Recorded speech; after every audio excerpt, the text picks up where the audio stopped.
Bom dia, Londrina, sua linda. Prazer continua sendo inenarrável. Por quê? Porque nós sempre trazemos para cá, nos estúdios da agência Marcão Careca, pessoas importantes não pelos seus cargos, mas principalmente por gostarem da cidade que a gente vive, que a gente mora e que a gente educa os nossos filhos e que a gente quer cada vez mais divulgar. Então, o assunto de hoje, eu trouxe aqui alguns amigos para a gente bater um papo a respeito da Páscoa. Então, Páscoa é um assunto muito legal. Páscoa é um assunto que vai com toda certeza devagar entre uma pessoa e outra, dependendo muito também da religião que essa pessoa tenha, com experiência ou não. Por isso que aqui, para esse bate-papo, nós trouxemos o Wander de Lara Proença. Ele é doutor em História, professor da Universidade Estadual de Londrina, coordenador de projeto de pesquisa sobre a formação histórica da cidade de Londrina, também professor da Faculdade Sul-Americana. Tá, muito bem. Temos também o padre Rodolfo Triutz. Ele é pároco e reitor do Santuário de Nossa Senhora Aparecida do Norte do Paraná, lá na Vila Nova, aquela igreja legal na frente da pracinha. Que lugar gostoso, sempre muito aprazível, muito legal de a gente curtir. A gente sempre fala sempre sobre festa, né? Toda vez que eu lembrar, sempre muita festa legal.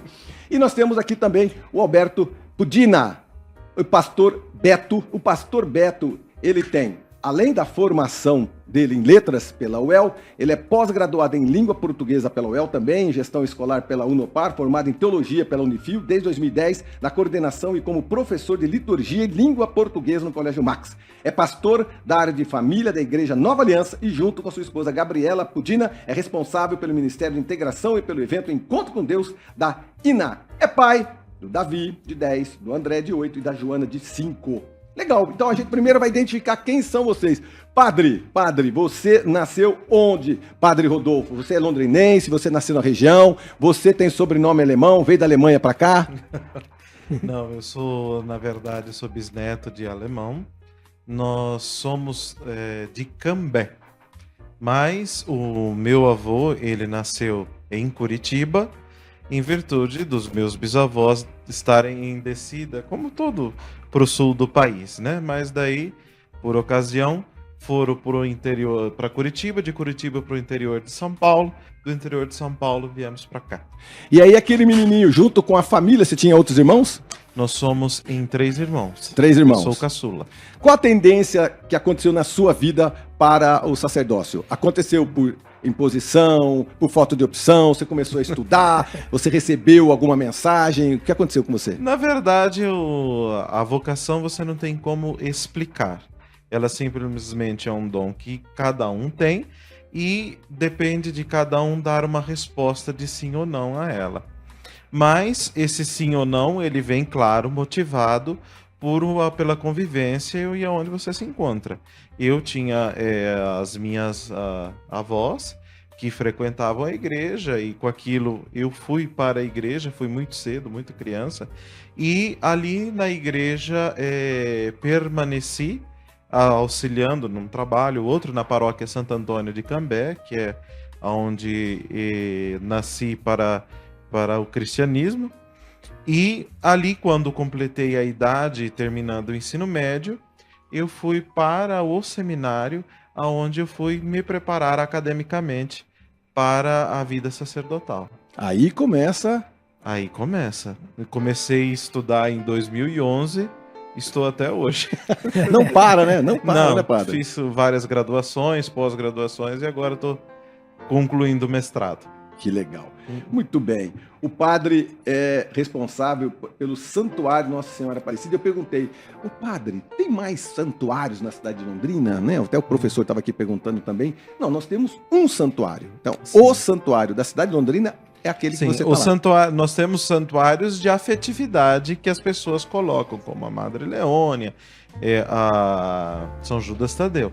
Mas, de fato, reconhecido pelo seu trabalho e dinâmica de santuário, é a Vila Nova, porque o santuário ele tem que ter algumas coisas para que a igreja reconheça como santuário. Primeiro, a devoção das pessoas em manifestar a fé na Mãe de Deus naquele lugar. Então as pessoas acabam elegendo aquele lugar para manifestar a sua fé num número maior do que em uma igreja, uma paróquia menor. Depois, o santuário ele tem que ter os sacramentos. Ele tem que ofertar os sacramentos, principalmente o sacramento da reconciliação. Esse é o sacramento base que o santuário ele deve ofertar. Eu hoje, com minha equipe de vigários, nós atendemos por mês de 800 a 1.200 confissões. Essa é a base que nós temos. Bastante gente, padre. Mês. E também o lugar da caridade. Portanto que nós tentamos cada vez mais trabalhar nessa questão de caridade, ajudar e tal. Então daqui a pouco nós teremos o almoço de Páscoa com as famílias assistidas pelas pastorais sociais, que eu costumo chamar de pastorais da fome, né? Que ajuda a sanar a fome, os problemas imediatos de fome que nós temos. E, por fim, as próprias celebrações eucarísticas, que elas trazem em seu corpo uma dinâmica um pouco mais diferente do que uma outra, do que uma paróquia, no nosso caso, com o cunho devocional a Nossa Senhora Aparecida. Muito bem. Professor Wander, esclarecido, porque a nossa dúvida no bate-papo aqui, nos bastidores antes, né? Isso. Quantas igrejas tem na cidade? A Igreja Católica, você mesmo, o professor Wander está fazendo um estudo muito aprofundado sobre todas as raízes das religiões em Londrina, desde que Londrina se conhece por gente 90 anos, né? E a pergunta foi, mas logo nós teremos esse estudo? Você disse que sim. A gente, então, logo nós teremos assim, quem foi o primeiro padre, o primeiro pastor, de todas as outras religiões, matrizes africanas também? Sim. Ok, Marcão. Bom, primeiro agradecer pelo convite, né? Prazer estar aqui de volta, já estivemos juntos aqui em outro momento. Prazer dividir esse espaço aqui também com o padre Rodolfo, o pastor Beto, e tratar desse tema bem legal sobre Páscoa. Isso mesmo, Marcão, a gente vem fazendo um trabalho de pesquisa pela Universidade Estadual de Londrina, temos também estudantes da Faculdade Teológica Sul-Americana, e esse projeto visa fazer um levantamento histórico, né, da origem da cidade a partir das questões religiosas.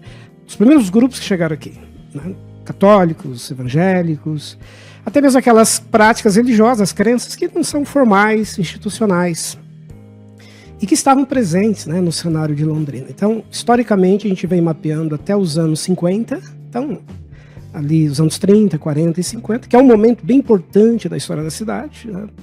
Toda a economia cafeeira, Londrina, capital mundial do café, etc. Mas também a presença religiosa muito marcante. Londrina é uma cidade profundamente marcada pela presença religiosa. E esse trabalho vai gerar um livro e a gente pretende, então, tornar isso mais conhecido.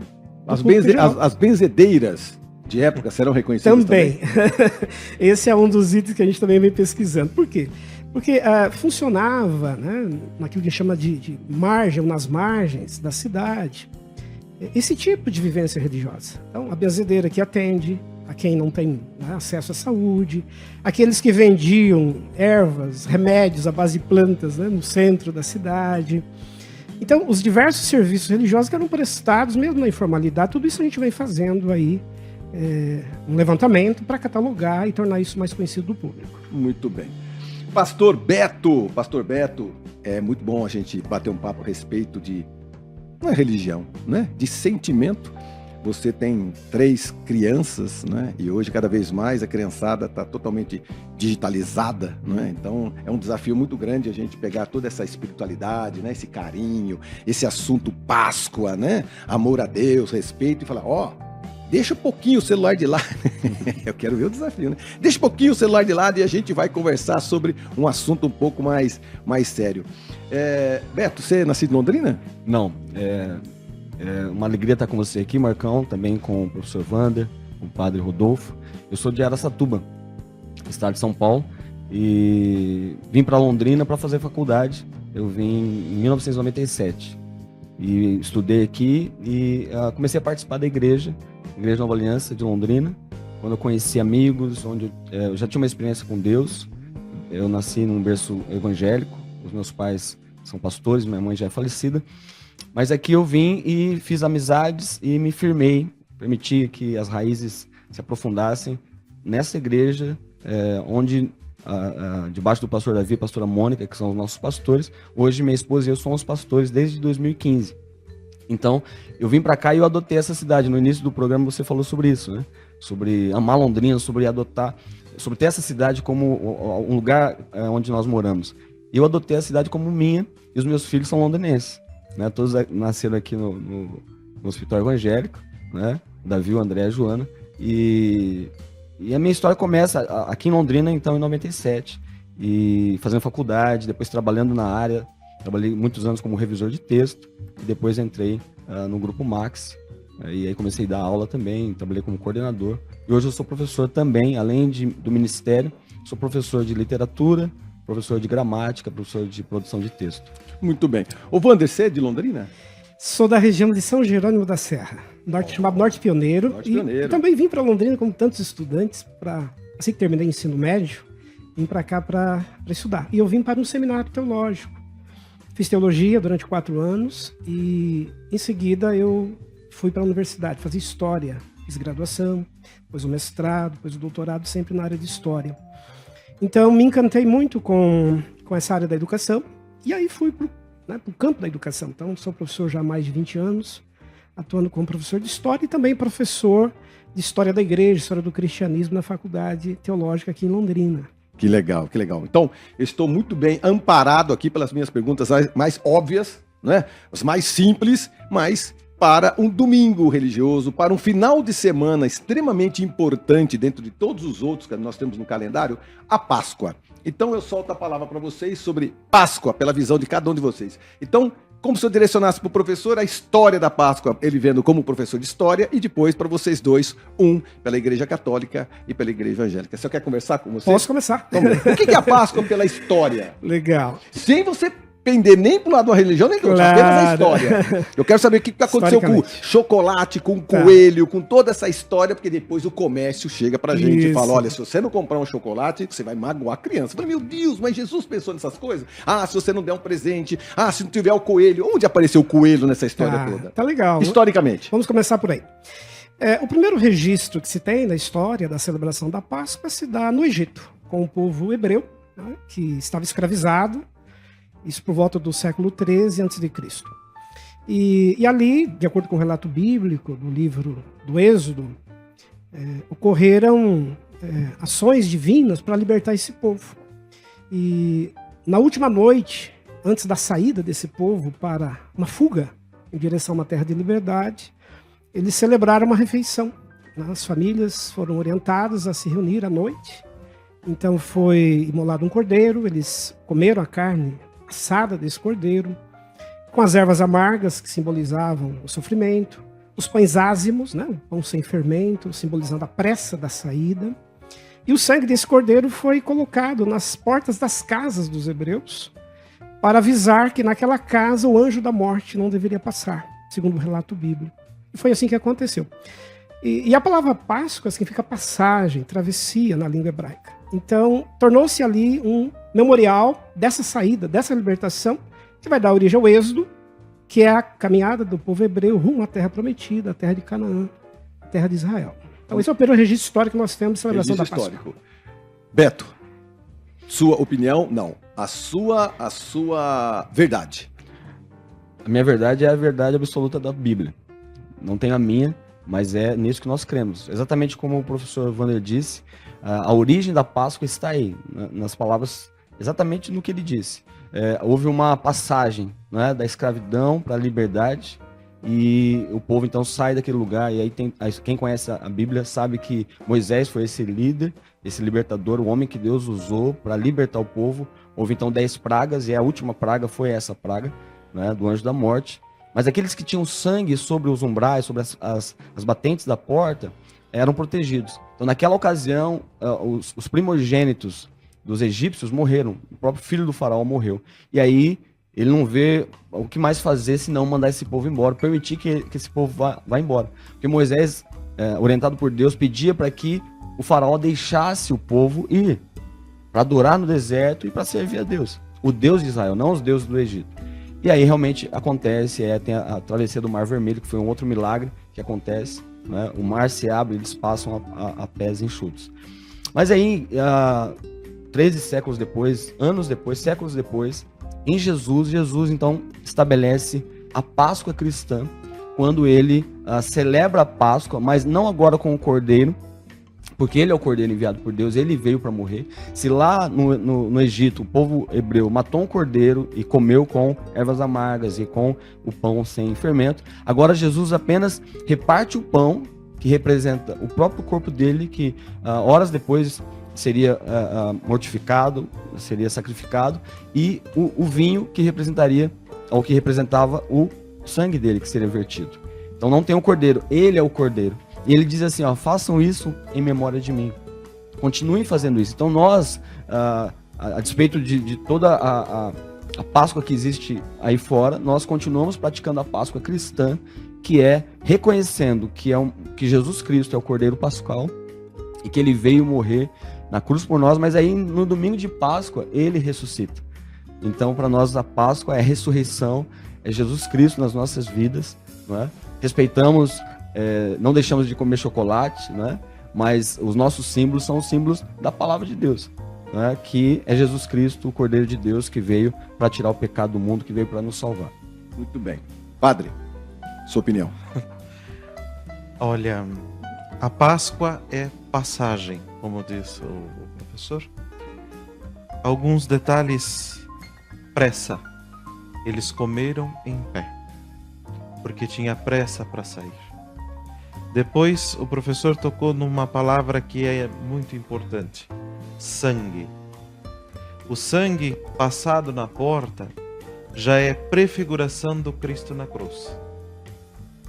E primeiro, e depois, a preocupação de Deus e a pressa de Deus com o seu sangue, mesmo que dê o seu sangue para tirar o povo daquela condição. Então, Páscoa para nós é passagem, mas passagem de uma condição para outra. Mas, para essa passagem, existe um processo. E, saindo do Egito, o povo encontra o deserto. E o deserto é o processo. Porque se nós formos olhar, né, professor, a geografia do deserto, diz o relato bíblico que eles demoraram 40 anos. Mas se nós formos olhar, é muito mais rápido a passagem. Então se vê que eles ficaram dançando dentro do deserto. E esse deserto é a purificação. Então Páscoa é isso também. Páscoa é purificar. E purificar, às vezes, nós vamos ficar dançando dentro das nossas condições. Então, dançando para quê? Para encontrar o caminho e chegar, de fato, nessa terra prometida. Páscoa para nós é libertação. Libertação no seguinte sentido. Libertação no fato de você saber. Por exemplo, quando você passa por um processo judicial. Mas quando você sabe que no final do processo você será liberto daquela situação, isso já te traz um conforto. Então, nesse processo, Páscoa é essa garantia de libertação. Libertação do quê? Libertação daquele velho homem que nós éramos. Libertação do Egito. Libertação daquelas condições. E é um processo tão complexo de nossas vidas, que ele é um processo mais ou menos de extração. Nós somos extraídos, porque veja, o povo estava libertado da escravidão, já não estava mais no Egito, tinha tido as manifestações da intervenção de Deus, mas mesmo assim ainda reclamavam com saudade das panelas de carne e das cebolas. E então a Páscoa também é extração, porque não é de uma hora para outra que a gente deixa de ser aquilo que a gente é. Quantas vezes Jesus chamou Pedro de Satanás? Vá para trás de mim. Você não vai à minha frente, você vai atrás de mim. Então Páscoa também é um sinal de ir atrás e não querer tomar a frente. Páscoa para nós é esse momento de purificação, garantia de vida eterna, porque nós não podemos, nós somos uma igreja que vive da promessa. vive da promessa de Deus. E Deus vem fazendo promessa, promessa, promessa, promessa, aliança, aliança, aliança, e por fim, a primeira aliança de Deus foi o sangue na porta. E a última aliança é o sangue da cruz na Eucaristia, que nós chamamos de Eucaristia, o partir do pão. Quando Deus parte o pão, ele não faz mais nenhuma aliança. Não tem mais a aliança do arco-íris no céu para não ter mais dilúvio, não tem mais o sangue nas portas, não tem mais os cordeiros imolados. Não, para nós cristãos, é aí onde começa a apontar as divisões de nós e dos judeus. Já não é mais. Agora é a última aliança, que é a Eucaristia, o partir do pão, o sangue de Cristo derramado, a passagem e a certeza da vida eterna. Isso é a Páscoa. Judeus. Professor, como que os judeus celebravam nos tempos bíblicos? Sim. Não é? Porque a gente percebe que nesse mapa mundi de antigamente era bem legal, né? Tem umas bíblias antigas que são tão interessantes, eu me lembro, que a gente abre a Bíblia, ela tem uma divisão totalmente diferente do mapa mundi de hoje, né? E a gente percebe o quanto é que essas pessoas de época, né, elas andavam muito, elas peregrinavam muito. As cidades não eram tão próximas como são hoje, então eles teriam que peregrinar muito. Por isso que os 40 anos, eu penso assim, não demora 40 anos para atravessar qualquer um desses desertos que a gente tem no mundo. A passada era muito grande. A passada, inclusive, o nosso andar, quando nós falamos de andar, é diferente do andar do tempo de Cristo. Nós damos passadas curtas. Contanto que a gente, para medir metro no chão, dá aquela passadona. De 1 metro. Né? A gente leva, mas não é o nosso passar. Mas no tempo de Jesus era pernas mais abertas para chegar mais rápido. Uhum. O mapa também tem tudo a ver com isso, né? Sobrevivência desses homens na época, né? Os judeus, professor, eles celebravam naquela época dos tempos bíblicos como? Sim. A Páscoa se torna um memorial muito importante para o povo hebreu. Vamos lembrar que mesmo nos relatos bíblicos, diversas festas eram celebradas pelos judeus como parte de preservação da sua identidade, da sua fé e da sua memória. Dentre estas festas, a Páscoa sempre teve um lugar muito especial. Um exemplo, nos dias de Jesus, a festa da Páscoa atraía milhares de judeus a Jerusalém. Jerusalém é uma cidade de 50 mil habitantes, aproximadamente, nos dias de Jesus. Na época da Páscoa ia para 120 mil pessoas, que ficavam ali acampadas, na casa de parentes. É uma semana de celebração. São 7 a 8 dias de festa. Então, os judeus de vários lugares do mundo acorriam a Jerusalém para participar dessa grande celebração. Então, ela ocorre uma vez por ano. No calendário, ela se dá no dia 14 do mês Nissan, que é o calendário judaico, que é o primeiro mês do calendário judaico, que corresponde aos meses de março e abril do nosso calendário chamado gregoriano. E os judeus ainda hoje mantêm esta festividade, a família se reúne. Normalmente, nas 2 primeiras noites, são feitos jantares com a família, em que os pais relembram aos filhos esse acontecimento, esse memorial. A escravidão, o sofrimento no Egito, a libertação, o êxodo. Então, ainda hoje, pedagogicamente, os pais continuam transmitindo aos filhos hebreus esse memorial.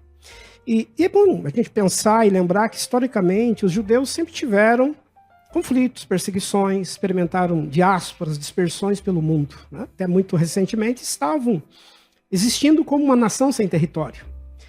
E as festas, as celebrações, sempre foram muito importantes para manter e preservar essa identidade.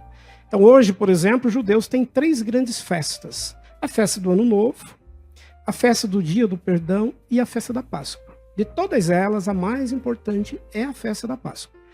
E, nesse sentido, eles fazem do memorial da Páscoa também um anúncio para essa esperança messiânica que foi mencionada aqui há pouco pelo padre. Eles ainda não reconhecem esse Cristo que veio como Messias, mas de alguma maneira esperam por ele. E essa libertação rumo a essa terra prometida ainda está num processo de construção na concepção judaica. Então, ainda hoje, a Páscoa é muito importante na tradição judaica. Nós hoje pensamos em aproximadamente 16 milhões de judeus no mundo, né? Estão espalhados em vários lugares, A principal concentração de judeus está em Israel, em torno de 8 milhões, e a outra grande maioria está nos Estados Unidos. Mas onde existir um grupo judaico, onde existirem famílias judaicas, existindo ou não sinagogas, que são os seus lugares de culto e reunião, eles mantêm o costume da celebração da Páscoa. Ovo, chocolate e coelho. Onde é que eles aparecem nisso tudo? Obviamente, né, já quando eu nasci, se não tem isso numa família nesse final de semana, a coisa pega, né? E aí eles começaram a aparecer quando? Em que ano que essas tradições todas elas foram materializadas pelo comércio, obviamente, né? Claro. Obviamente pelo comércio, né? Ovo, coelho e chocolate. Posso puxar aqui como historiador essa questão. Vamos lembrar que os judeus, eles mantiveram esse costume, essa tradição, né, da Páscoa. O cristianismo, que é um ramo judaico, vai se apropriar também dessa liturgia, desse memorial, vai dar novos sentidos, vai ressignificar, como bem colocado aqui também há pouco pelo pastor. E aí o cristianismo, mais tarde, como uma crença herdeira dessa tradição, vai se espalhar pelo mundo. E vamos lembrar que, historicamente, o Império Romano vai se declarar cristão por volta do século IV, século V. Mesmo com a queda do Império Romano, né, preserva-se a igreja como uma das estruturas desse antigo império. E os povos chamados bárbaros acabaram também se juntando a esse sistema agora, que não é mais o Império Romano, porque ele caiu, mas o sistema religioso cristão permanece representando esse Estado romano. E esses povos traziam costumes e tradições ligados, esses costumes, por exemplo, a ter as celebrações de fertilidade. O ovo vai aparecer aí. Então, diversos povos antigos, como os persas, né, os chineses, os egípcios, já usavam os ovos como símbolo de fertilidade e renascimento da vida. E aí vem um outro passo interessante. Como a Páscoa cristã era celebrada pelos cristãos na época do equinócio de primavera no hemisfério norte, que é quando começa a primavera, os coelhos eram os primeiros animais que apareciam com a chegada da primavera, anunciando a primavera, anunciando a chegada de uma nova estação. Então, há aí nesse processo, lentamente, uma adaptação sincrética, um hibridismo cultural. E esses costumes desses povos eslavos, também povos germânicos, que projetavam nos ovos e no coelho simbolismos desse renascimento e dessa nova vida que está chegando com a primavera, tudo isso será, então, de alguma maneira, misturado à crença cristã. Então, continuaram fazendo dando presentes de ovos, mas ovos mesmo ainda, né? Convencionais de galinha, como símbolo dessa fertilidade. Os pais, por exemplo, para explicar aos filhos por que existiam tantos ovos no período pós-quaresma, o período da quaresma, quando não se ingeriam esses alimentos. Então, os pais começaram a explicar aos filhos que esses ovos eram trazidos pelos coelhos, porque os coelhos chegavam na primavera, então seriam eles, aqueles que traziam esses ovos. E não só isso, os pais usavam esse aspecto cultural simbólico de uma forma lúdica. Costumavam esconder esses ovos nas casas para que os filhos os procurassem. E os pais diziam, os coelhos já trouxeram os ovos, vocês devem procurar e encontrá-los. Então, culturalmente, historicamente, nós vamos ter, a partir do século VI, século VII depois de Cristo, a assimilação dessa cultura, especialmente nas regiões eslavas, que começa a colocar a questão do ovo e a questão do coelho como parte desses festejos da Páscoa. E aí, só para fechar, e depois deixo também aí, a parte, claro, para os colegas que aqui estão, a questão do chocolate que você perguntou. No século XVIII, na França, confeiteiros resolveram aprimorar esses presentes de ovos. Então, recheando esses ovos com chocolate, para que fossem presenteados, usados como presente aos amigos e familiares. E deu muito certo, porque agradou, claro, tinha chocolate dentro. E foi aí que o comércio também logo percebeu uma grande estratégia. Então, não demorou muito para que o ovo, por completo, passasse a ser de chocolate. Então nós vamos ter aí no século XIX já um espalhamento desse costume de você ofertar o ovo de chocolate associado à figura, ao símbolo do coelho, como essa herança das tradições, né, dos chamados povos pagãos que foram aderindo ao cristianismo, como parte da cultura que hoje está espalhada por todo o mundo. E é muito interessante, só finalizando aqui, que povos eslavos, por exemplo, como os ucranianos, até hoje ainda usam os ovos como símbolo de Páscoa. Costumam colorir, pintar esses ovos. Nós temos aqui no Brasil, por exemplo, uma colônia grande de ucranianos, aqui em Prudentópolis, na região centro-sul do Paraná. E na época da Páscoa eles mantêm esses costumes ainda de colorir esses ovos e dar presente. Então, resumindo, o ovo e o coelho passam a fazer parte dessas celebrações culturais da Páscoa por conta da fertilidade, do símbolo da vida, do símbolo da ressurreição.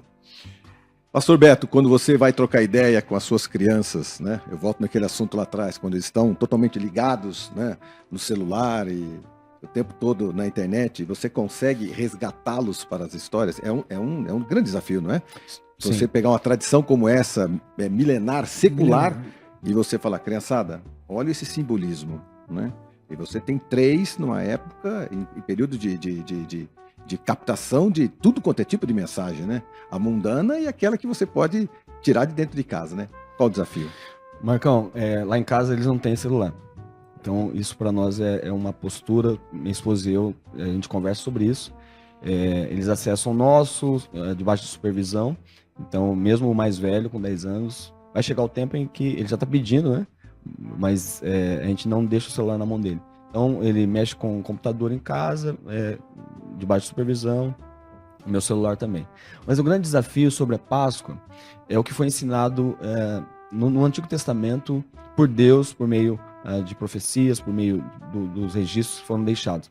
Que a família precisava ensinar ao filho o caminho, ensinar no caminho e ensinar a importância dessa prática. Por que nós celebramos a Páscoa? Então, ensinar às gerações futuras o que Deus fez. Houve uma libertação, nós éramos escravos e agora nós somos livres. Há uma terra, nós estamos agora vivendo essa terra, pensando que depois eles entraram ali na terra de Canaã. E aí, essa festa precisava continuar sendo promovida e Deus disse assim, os pais ensinem a criança sobre essas práticas, sobre essa festa. Então, o que nós fazemos? Se um chocolate é dado, se um ovo de chocolate é dado, a gente ensina a receber, ele não vai recusar um chocolate, né? Eles gostam muito de chocolate. Mas a gente ensina o verdadeiro sentido da Páscoa. Por exemplo, agora no domingo teremos uma apresentação, um conto de Páscoa. Eles já participaram ali, já assistiram a muitos contos, a muitas cantatas que são feitas. E neste domingo, especialmente, nós teremos às 18h30, aí também às 9h30 da manhã, uma apresentação de Páscoa, em que as verdades sobre a Páscoa são ministradas. Eles não estão fora do mundo, então existem situações em que é inevitável ganhar e comer, mas eles sabem que o coelho não é o representante da Páscoa, o chocolate não é, apesar de gostarem de comer chocolate, não é? E interessante o que o professor Wander disse, né, da relação dos ovos, porque uma coisa que eles sabem, porque eles estudam, mas coelho não bota ovo, pai. Não é? E o professor trouxe uma explicação perfeita, né, dentro de um contexto, né, por que surgiu então o coelho. Mas aí a gente vai com bastante graça, com sabedoria, dizendo assim que é uma prática, não é? Às vezes tem um tio, uma tia que pratica, a gente ganha de algumas pessoas, mas nós entendemos que a verdadeira Páscoa é a ressurreição de Cristo, não é? Já fizemos um dia, pedimos para o meu sogro, que é pastor Trajano, ali na Igreja Nova Aliança, para fazer um cordeiro nessa época de Páscoa. E ele fez, e também buscamos ervas amargas, como salada ali, e também um pão sem fermento. Para lembrar, né, foi isso que os judeus fizeram. Né? Resgate histórico. O resgate. Né? E também, todo mês, nós celebramos a ceia. E a ceia é o que Jesus estabeleceu ali naquela noite, né, que antecedeu a morte dele, repartindo pão e dando de beber, dando vinho para que os discípulos bebessem. Então, todo mês nós falamos um pouco da Páscoa. Não a celebração anual, mas a ceia, a Santa Ceia, junto com as crianças. E então elas aprendem desde pequenas sobre o verdadeiro sentido da Páscoa. Padre, o desafio é o mesmo seu na paróquia? O desafio de resgatar o mais jovem, resgatar aquele que às vezes vai porque os pais estão indo, né? Ah, meu avô vai, minha avó vai. Tem muito Maria vai com as outras, né? Ah, não, vamos ali também, vamos esquentar só o banco ali para pedir uma bênção. Ou verdadeiramente você percebe esse interesse depois. Eu penso que nós somos massacrados pela pandemia do Covid. Me parece que as pessoas ficaram cada vez mais sensíveis nesse processo todo.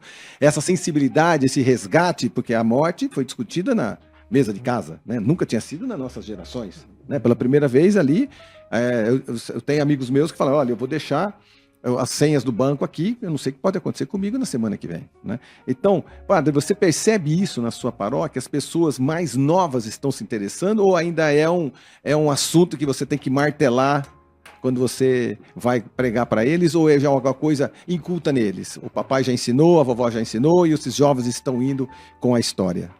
Olha, a morte e ressurreição do Senhor é algo que já é assimilado por todos. Nesse aspecto, você não precisa gastar muita saliva ali.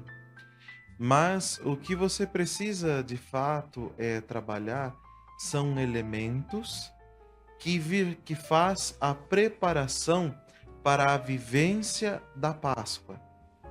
Que, na verdade, nós todos estamos nos preparando para a nossa Páscoa. E o que nós fazemos hoje, de toda essa educação, essa transmissão, esse trabalho que nós fazemos, é preparar-nos para a nossa Páscoa. Porque um dia, como Cristo, nós também vamos.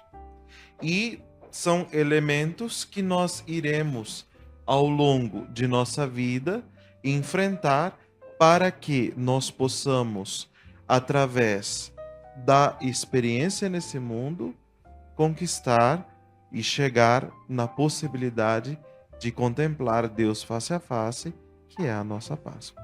Muito bem, nós estamos saindo para um breve intervalo comercial, mas a gente volta, que eu quero ainda continuar conversando com o Padre Rodolfo pela sua visão hoje, a parte moderna da Páscoa, porque nós temos as tradições, nós temos o professor Wander que comentou a respeito de toda a tradição, o pastor Beto também, e eu quero saber, a Igreja Católica mira esses mais jovens? A gente consegue incutir na cabeça deles a Páscoa? Não sai daí, amigos, daqui a pouquinho a gente volta.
Muito bem, muito bem, muito bem. O bate-papo é a respeito da Páscoa, mas também é um bate-papo a respeito de curiosidades sobre a Páscoa, né? Tem a parte litúrgica, tem a parte comercial, tem o coelhinho da Páscoa, tem a música, tem o chocolate. E aí, de onde surgiu tudo isso? Nós estamos tentando cada vez mais, não é nem identificar, é contar a história por cada um dos senhores que estão aqui, pela experiência que vocês têm. O Wander é doutor em História, o padre Rodolfo é pároco e reitor do santuário, e o Alberto Pastor Beto é pastor e professor também. Amigos, e aí a gente volta, eu quero voltar com o padre Rodolfo. Padre Rodolfo, então, a pergunta tinha sido o seguinte: como atualizar, como deixar instigante, moderno e pesquisável a Páscoa? Aí o professor tá do lado de cá, ele fala, eu tô lá no século, não sei das quantas. Cara, e a galera hoje em dia não quer saber nada de antes, né? Quer saber só do agora, do agora, do agora. Essa é a velocidade da modernidade, né? Então a gente tem registros, né? Como fazer? Que desafio? A igreja também vem com esse desafio, resgatar, manter, segurar esse jovem com uma tradição tão legal, tão importante como a Páscoa? Olha, a igreja, sempre pelo passar dos séculos, ela tem que viver dentro da cultura do local onde ela está. Veja, como o professor apresentou, a igreja ela teve que fazer o que nós chamamos de sincretismo, né? Trouxe a ideia do coelho, porque a igreja ela está espalhada em todos os lugares. Mas a cultura religiosa não é somente ela. Os locais também têm a sua cultura. Então, naquela ocasião, apareceu a cultura do coelho, que, querendo ou não, a igreja teve que dialogar com isso. A igreja ela não caminha com isso, porque esse não faz parte da proposta da igreja, porque a proposta da igreja é a proposta de Cristo, é a ressurreição. Então, a igreja ela dialoga com essas questões. Hoje, a igreja dialoga com o comércio. A igreja dialoga com o comércio.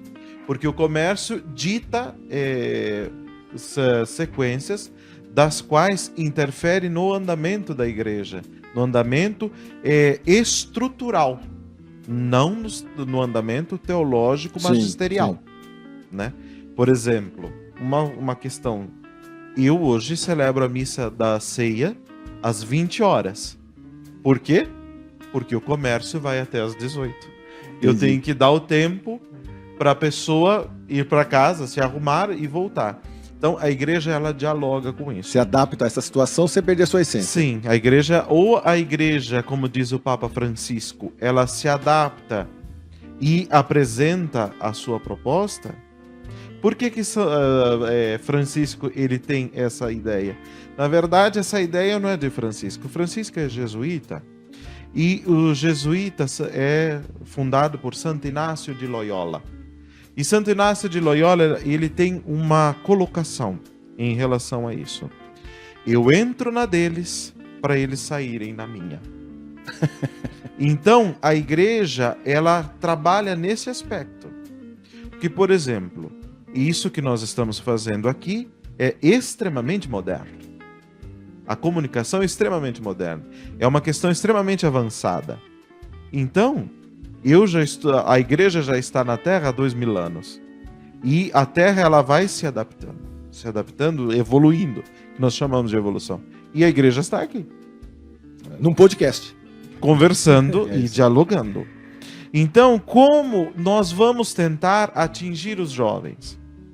A tentativa de atingir os jovens não é inovar. É sim mergulhar na onde eles estão e na onde eles estão falar a mesma linguagem que a deles e nesta linguagem colocar o evangelho. Nós temos uma questão quando nós fazemos visita. A orientação, até o próprio Papa Francisco ele fala. A nossa atitude, ela vai mais por exemplos do que pela palavra. Principalmente no tempo de hoje. Então, o que eu faço? O que a igreja faz? A igreja vem, senta, bate papo com todo mundo. Não somos mais a voz, né? Mas somos uma das vozes. E, se possível, falamos do evangelho. Mas, no fato do diálogo que se estabelece, já é evangelho. Evangelho é o quê? É novo. É o novo. O evangelho, ele é novo. E o evangelho, sendo novo, ele dialoga com o novo. Não incorpora, mas sim dialoga. Para quê? Para encontrarmos os pontos em comum e, a partir desses pontos em comum, podermos caminhar junto. E, se a proposta do evangelho acaba, nesse aspecto, convidando o jovem, ele é convidado de fato para mergulhar nesse mistério e fazer a experiência. Dizia João Paulo II: eu não quero santos de saia. Eu quero santos que vá no McDonald's, santos que vá na balada, santos que vá nesses lugares. Porque não é, o visível, mas sim a essência. Muito bem. Professor, a gente estava comentando a respeito dessas tradições que elas precisam ser resgatadas, né? Uhum. O pastor Beto também, como professor, né, onde ele dá aula, com toda certeza, ele é uma referência, né? Não só para sua família, mas para seus filhos também, né? E lá na Nova Aliança. E a história não pode ser esquecida, né? Então, a Isso. cada resgate, vocês estavam comentando aqui nos bastidores, os bastidores são bem legais também, dava vontade de gravar os bastidores, porque aí tem pesquisas feitas no Egito, pesquisas feitas em Jerusalém.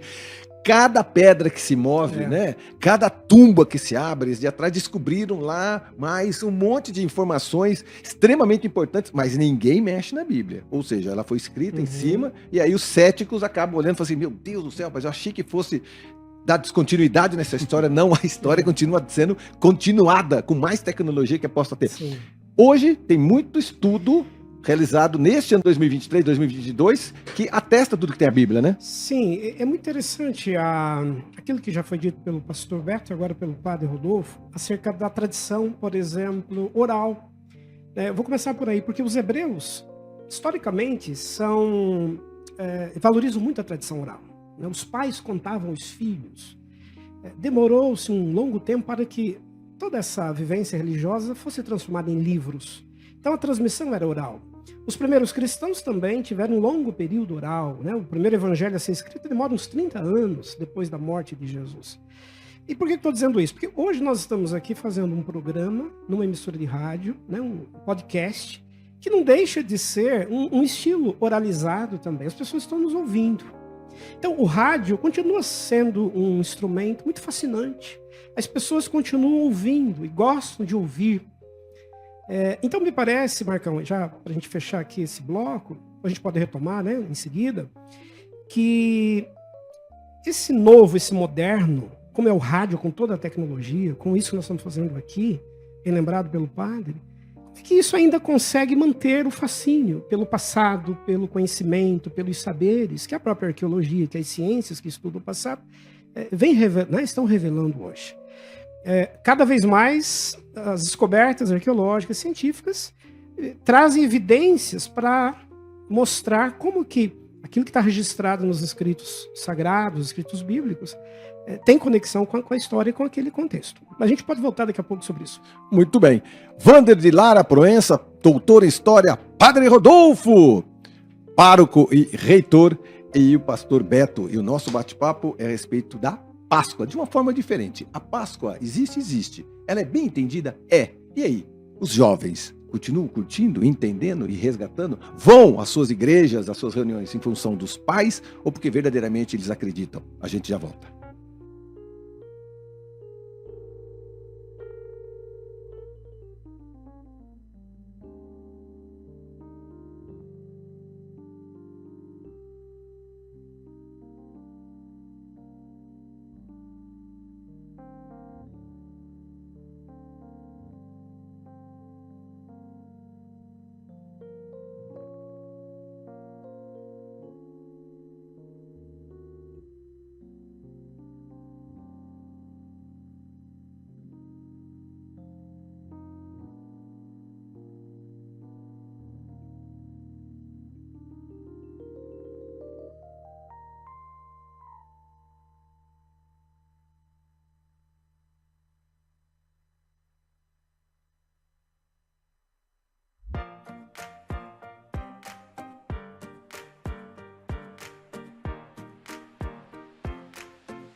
Muito bem, muito bem, muito bem. O assunto continua sendo a Páscoa e suas vertentes, os seus pensamentos. Eu tenho aqui amigos que têm o mesmo pensamento, né?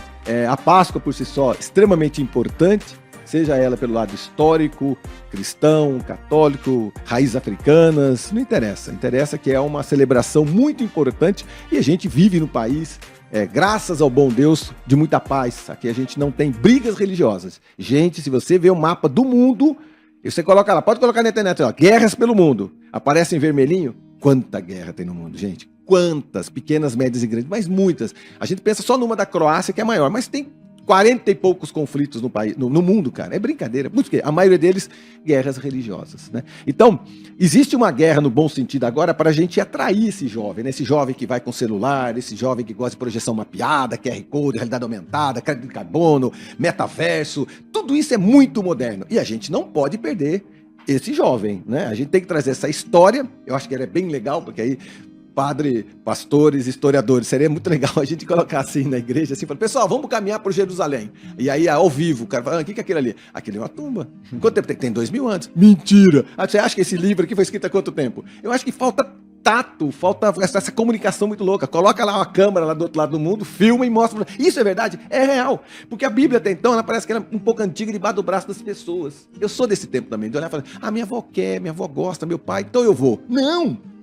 Esse resgate eu acho que ele tem que ser um pouco mais moderno para a gente se adaptar. O padre acabou de comentar que isso é feito na Igreja Católica, com toda certeza. Nova Aliança, quando eu fui lá, cara, é uma festa, cara, é legal, arquibancada, muita música e tal, porque a gente precisa resgatar tudo isso. Historicamente, professor, nós temos muita novidade no mundo para atestar e não contestar, porque até então, até o Santo Sudário, eu fui fazer uma brincadeira com o padre, mas quantos espinhos será que tem na cabeça de Jesus? Aí eu recebi no meio do peito, o padre falou assim, eu sei quanto, porque o Santo Sudário está lá, é só, hoje, tecnicamente, o 3D verificou o Santo Sudário e a gente consegue saber até por onde sangrou. Cara, é brincadeira. Então a tecnologia está ao nosso dispor, não está, professor? Muito. Hoje é possível, né, se fazer uma pesquisa sobre esse passado, por exemplo, do mundo bíblico, com pesquisadores, com arqueólogos, com estudos que estão sendo cada vez mais acessíveis. Nós temos hoje a tecnologia a favor desse passado para torná-lo muito mais próximo, muito mais presente desse nosso cotidiano. A gente estava dando exemplos aqui no intervalo dos achados dos manuscritos de Qumran, que é uma comunidade de judeus que existiu nos dias de Jesus, no deserto, uma comunidade fundada por volta do ano 150 a.C., e essa comunidade aguardava a vinda de um Messias, a vinda desse Salvador. E essa comunidade acabou, mais tarde, sendo destruída na guerra de Roma contra os judeus, no ano 70. Mas os seus escritos, os seus livros, seus textos ficaram preservados em jarros de barro. E agora, em 1947, foram encontrados nas cavernas lá centenas de jarros, foram abertos, foram traduzidos, e se constatou que era um registro daquela comunidade. Até a gente brincava aqui no intervalo, alguns acharam que a fé cristã ia ser desmoronada ali. Mas foi o contrário. Os escritos de Qumran revelaram muitas evidências de possíveis contatos dessa comunidade com o próprio movimento de Jesus. João Batista, por exemplo, que viveu no deserto, que pregava o batismo ali naquela região, provavelmente foi participante daquela comunidade que adotava crianças órfãs. João Batista ficou órfão muito cedo e foi preparado para ser um profeta.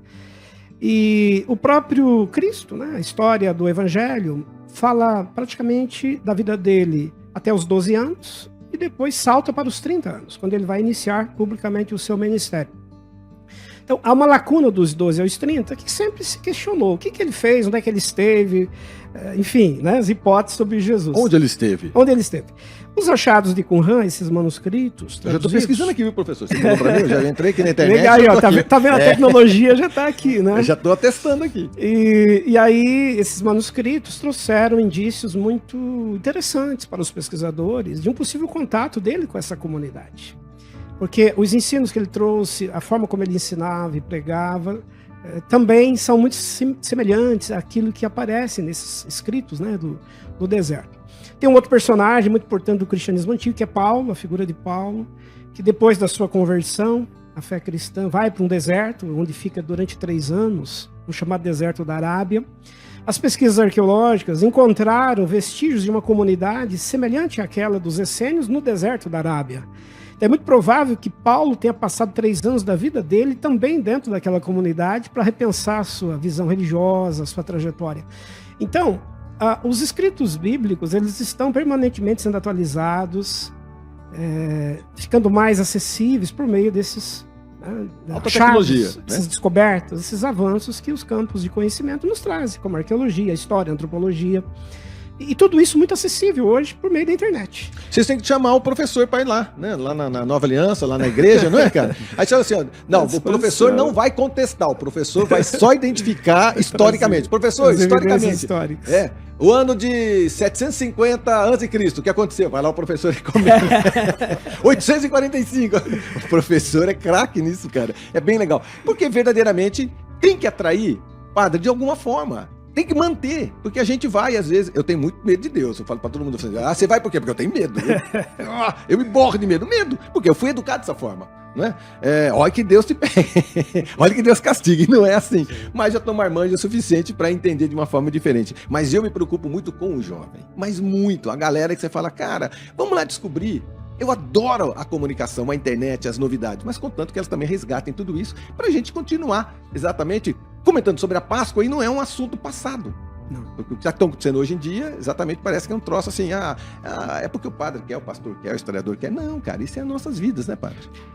Hoje a mensagem do Evangelho, ela é sempre nova para nós. Diz os filósofos que cada 7 anos nós trocamos todas as células do corpo e revisitamos, somos uma nova pessoa. O Evangelho, na verdade, ele sempre é atual. Por quê? Na igreja, nós temos uma coisa que nós chamamos ano A, ano B e ano C, direcionado à palavra. Então, nesses 3 anos, nós escutamos toda a Bíblia. Se você for à missa todos os dias, durante 3 anos, você vai escutar a Bíblia do começo ao fim na liturgia da palavra. E só que, porque daí o pessoal fala, mas por que nós vamos voltar de novo no ano A, escutar de novo essa mesma mensagem? Por quê? Quando aquela mensagem ela foi dita, nós estávamos em um contexto social, nós estávamos numa perspectiva de vida totalmente diferente, nós estávamos numa cultura diferente. Por exemplo, como vocês tocaram na questão da pandemia, esse ano nós estamos novamente no ano A. Domingo passado, nós escutamos a narração da Paixão de São Mateus. Até Bach fez uma grande e bonita obra sobre a Paixão de São Mateus de Bach. Mateus é o único que traz o nome, por exemplo, do soldado que cortou a orelha de Jesus. Então, só que naquele aspecto, por exemplo, antes da pandemia, esse soldado Malco que cortou a orelha de Jesus, para mim tinha um significado. Hoje, pós-pandemia, isso tem um outro significado. Porque Jesus, ele diz para Pedro, para com isso. Eu não quero violência. Por isso que Jesus faz esse gesto de colar a orelha de volta. E por que Mateus trata desse assunto? Então, a Bíblia, ela é sempre, nesse primeiro ponto, ela é sempre atual. A forma como nós temos é comunicá-la na forma da linguagem dos jovens. É por isso que hoje muito o comércio, entendendo isso, eles já fazem a Bíblia para jovem, a Bíblia para velha, a Bíblia para meia-idade, a Bíblia para aquilo, a Bíblia para aquilo outro. Porém, é importante, mas se não for fundamentada de fato na tradição e no magistério e na história, você perde o sentido e acaba se tornando mais comercial. Mas o que a igreja faz, o que a igreja deve fazer hoje para atingir os jovens? Acompanhar a comunicação e na comunicação trocar um pouco a linguagem, mas não a essência daquilo que está sendo transmitido. Se adaptar à modernidade. Adapta à modernidade no sentido não perde a essência da comunicação. Se todo mundo está falando inglês, a igreja vai falar inglês. Mas não vai perder a essência. E esse é o grande trabalho que a igreja tem feito nos últimos tempos. Voltando no Papa Francisco. O Papa Francisco, ele simplifica o magistério e tenta a partir da realidade com que estão vivendo, falar sobre o evangelho na vida do qual está sendo falado. Marcão, uma coisa importante, a tecnologia vai aumentar a cada ano. Então a gente nem imagina como ela estará daqui a 20 anos. Mas o homem tem uma essência que é dele, que ele precisa de Deus. O homem foi criado para Deus. Então, mesmo a criança, o adolescente, há uma necessidade. Ele pode ter tudo ao redor dele, ele pode ter toda a tecnologia, ele pode ter o celular da última geração, mas aquilo não preenche o vazio que existe, uma necessidade que é espiritual. E a igreja vai tocar esse jovem, essa criança, e aí existem recursos, né? Então a igreja tem um canal no Instagram, a igreja tem um canal no YouTube, a nossa comunidade Igreja Nova Aliança. Teremos agora a apresentação de Páscoa. Então, envolve as crianças na apresentação, adolescentes na apresentação, com dança, com música e com uma história. Eu dou aula, os jovens continuam gostando de história. Isso nunca vai acabar. O professor falou sobre a oralidade. Os meus filhos e os meus alunos, eles amam ouvir histórias sobre a nossa vida, sobre o que nós acreditamos, o que nós pensamos a respeito de algo.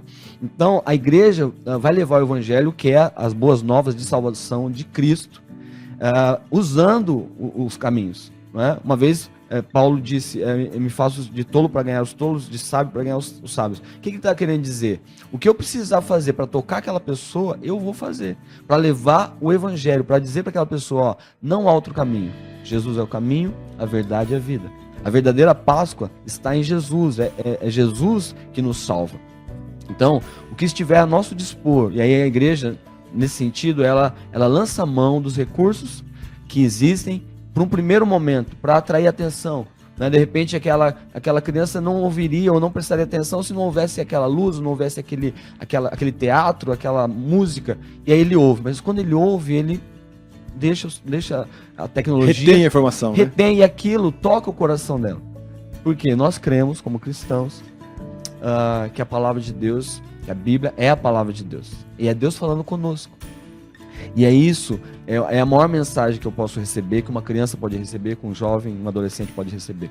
É profundo.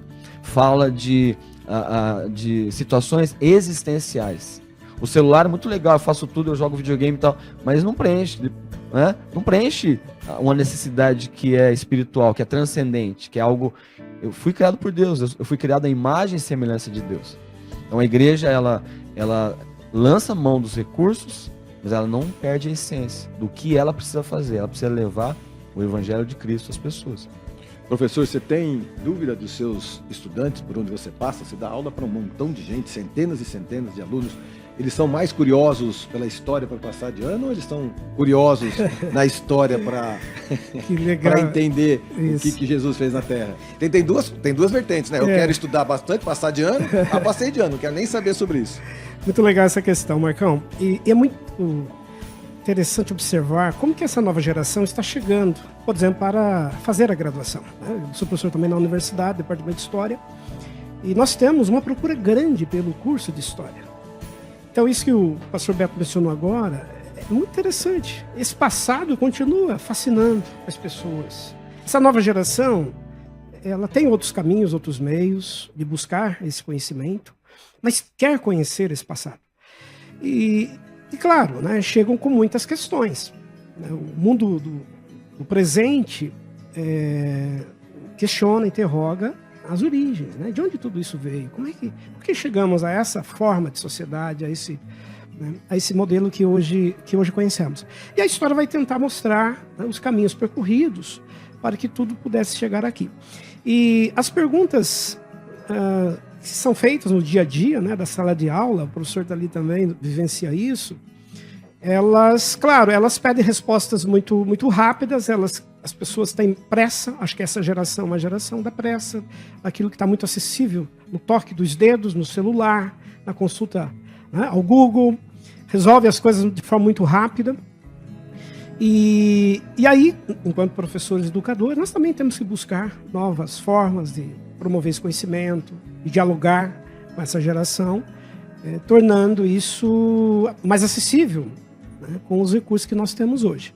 É muito interessante, foi mencionado aqui como que a criança foi ensinada no passado pelos hebreus pela tradição oral. O pai contando ao filho. Ainda hoje, os judeus celebram a Páscoa, o pai reunido ao redor da mesa contando para o filho, que significa o cordeiro, a erva amarga, o pão ázimo. Então, essa forma de contar tem a ver, né, com esse anseio do ser humano de conhecer, de ouvir e de saber. E a gente tem, né, eu acho que hoje, aqui no rádio, volto a dizer isso, um bom exemplo disso. Muitos chegaram a dizer que o rádio ia desaparecer com as novas formas de comunicação. E o rádio está aí, fascinando. Né, mais firme e vivo do que forte. nunca. Eu acho que aqui é um exemplo da oralidade, da importância da gente contar, falar e as pessoas ouvirem, né? Muito bem. Nós vamos para mais um intervalo comercial. Continuamos aqui com o Padre Rodolfo, Vander de Lara e o pastor Beto. A gente já volta, para a gente finalizar o nosso programa sobre Páscoa, as curiosidades sobre a Páscoa.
Muito bem, muito bem, muito bem. Estamos indo para o nosso último bloco, para as considerações finais.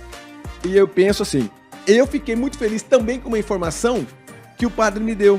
A cada 3 anos se lê a Bíblia inteira. Então vou na igreja, se eu for todos os dias não. Todos os dias, padre. Então, se eu for 360, 900, 1000 dias. Em 1000 dias, se eu não faltar nenhum dia, eu li a Bíblia inteira. É isso, padre? Isso, você consegue Cara, ter uma visão geral da Bíblia. Ai, também? Tava velho e não sabia disso. Então não adianta chegar lá um dia só e falar, eu peguei a história passada. Falar, amigão, é igual a Netflix, você perdeu os capítulos aí, bicho. Pra trás, pra frente, você tem que se orientar. Então é ano 1, ano 2 e ano 3. Ano B e ano C. Ano A, ano B, ano C. 365 retóricas da Bíblia no primeiro ano, no segundo e no terceiro. Se somar tudo isso, dá 1000 e poucos dias. Tá bem? Então, convite para vocês não faltarem, né? Legal. Padre, eu vou já vou iniciar nossas despedidas com você. Obrigado pela sua presença nessa correria desse sabadão, que eu sei que você tem muitas obrigações lá, né? Pessoais, sociais e dentro da igreja. Então, como pároco, reitor, obrigado por expor mais uma vez o trabalho do santuário, que é o único na nossa cidade, né? Ele é reconhecido. Eu gosto demais das festas de quermesse, na pracinha na frente. Eu gosto do envolvimento social. Aquilo ali me remete a uma Londrina de 50 anos atrás, mais ou menos, no tempo que eu tinha cabelo. Então eu gosto muito daquela região, eu acho bem legal. Padre, bem-vindo mais uma vez. Estamos à disposição para toda a divulgação que você precisar lá da paróquia, viu? Sim, eu agradeço o espaço. É sempre bom nós nos reunirmos para falar das coisas de Deus. E convido vocês a logo mais, às 19 horas, pela Pai Querer, junto com o JB, estaremos fazendo a transmissão da celebração do Sábado Santo, a missa da Vigília Pascal. Muito bem. E nós temos também, Samuca, tem aí para a gente subir as redes sociais? Esse aqui o que é? É o teu Instagram, não é isso? É o meu Facebook. O Facebook, né? Santuário Nossa Senhora Aparecida. Olha que legal. Então, as informações todas ali. Eu quero agradecer o seu assessor de imprensa, o Fábio Luporini. Grande Fábio, cara, sempre muito ágil, né, na correria toda. Eu falei, segura o padre, que nesse final de semana tá difícil da gente conversar com esse pessoal, porque poderia ser o ano inteiro, mas é uma data muito importante para a igreja, não é? Eu tenho certeza que são milhares e milhares de pessoas que vão até a paróquia. Amigão, pastor Beto, as atividades da Nova Aliança nesse final de semana.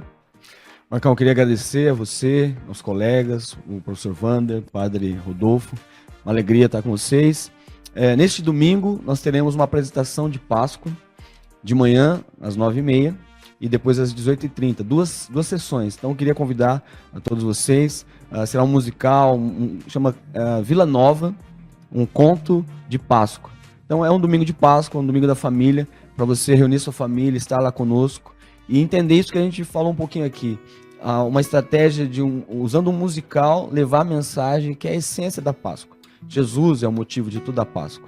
Ele veio ao mundo, morreu na cruz por nós, para nos salvar. Ele é o Salvador do mundo. E a Páscoa fala sobre isso, sobre a ressurreição de Cristo. Não Jesus morto, mas Jesus que ressuscitou, é o Filho de Deus. Então eu queria convidar as famílias que estão nos ouvindo, quem está pelo YouTube, nos assistindo, a estar amanhã, dia 9 de abril, 9h30 da manhã, ou às 18h30. Muito bem. Adriana Marques, meu muito obrigado, assessora de imprensa também, publicitária, conduziu como ninguém esse arrebatamento seu para vir para cá, né? Onde é que está o professor? Estava dando aula do outro lado da cidade, sai correndo nesse sabadão para vir para cá. Obrigado, viu, Drica? Obrigado, viu? Maravilha, Adriana Marques. E aí, professor, é o seguinte, agora a gente encerra com você, porque eu quero saber de mais histórias, nós temos mais alguns minutos. Claro. Onde é que as pessoas continuam acompanhando as histórias da Bíblia, as histórias da cidade, as histórias como um doutor em história tem tanto para oferecer para a gente?